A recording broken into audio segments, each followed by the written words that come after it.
Hello and welcome to Furniture Industry News. It's November 7th, 2025. Today we'll be looking at the latest economic indicators influencing consumer behavior, hearing directly from an industry leader on their strategy, and then running through some standout quarterly earnings reports and new retail strategies.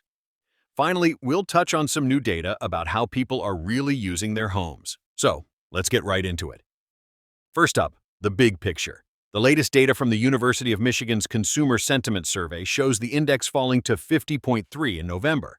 That's uncomfortably close to a record low, driven by worries about the ongoing federal government shutdown. Concerns are spreading across most demographics. Year-ahead inflation expectations have also ticked up slightly to 4.7%. But on a more positive note, the Mortgage Bankers Association reports that home affordability improved for the fourth straight month in September. The national median mortgage payment has dipped slightly to $2,067. This could free up discretionary spending for home goods. Rounding out the economic overview is the October jobs report, which showed an increase of 42,000 private sector jobs and a 4.5% year-over-year pay increase. The trade, transportation, and utilities sectors saw the most significant gains. For an insider's view, we turn to insights from Todd Wanek, CEO of Ashley Furniture, from High Point Market. Despite mixed economic signals, his perspective is optimistic. He noted that Ashley saw one of its best markets in years for attendance. On tariffs, his view is that the industry is adapting to the 20 to 30% rates by remerchandising to maintain critical price points. A key part of Ashley's strategy has been to lean into its U.S. factories, moving production of case goods and upholstery stateside. He pointed to the huge success of their domestically produced case goods using paper laminate and optics embossed materials. Looking ahead, Wanek's forecast is bullish, referencing a potential 30% growth forecast for the industry in 2026. That optimism is reflected in some strong third-quarter performance reports. In the bedding sector, Somni Group International is bucking industry trends.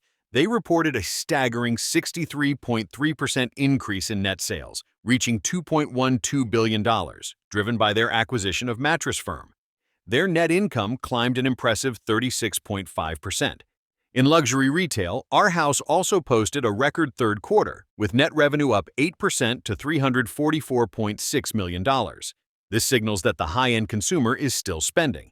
And the Canadian retailer Leon's Furniture Limited also saw positive results, with system-wide sales increasing by 3.7% in the third quarter, which they attributed to strong performance in furniture and appliances. Finally, let's shift to the end consumer. A recent survey commissioned by Stressless looked at our habits at home. It found that most people have two claimed spots in their home: a favorite chair, a specific side of the sofa, and that over half would be offended if someone else sat there.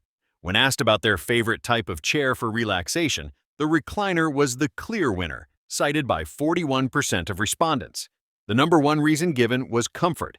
The survey also found that the bedroom is considered the top sanctuary for peace and quiet in the home, highlighting its importance as a private retreat. Retailers are also investing in their physical footprints. Schuyl's Home is deepening its roots in Virginia, having just announced the acquisition of Central Furniture in Richmond. This is their second acquisition in that market this year, and Schuyl's is retaining all of Central Furniture's employees.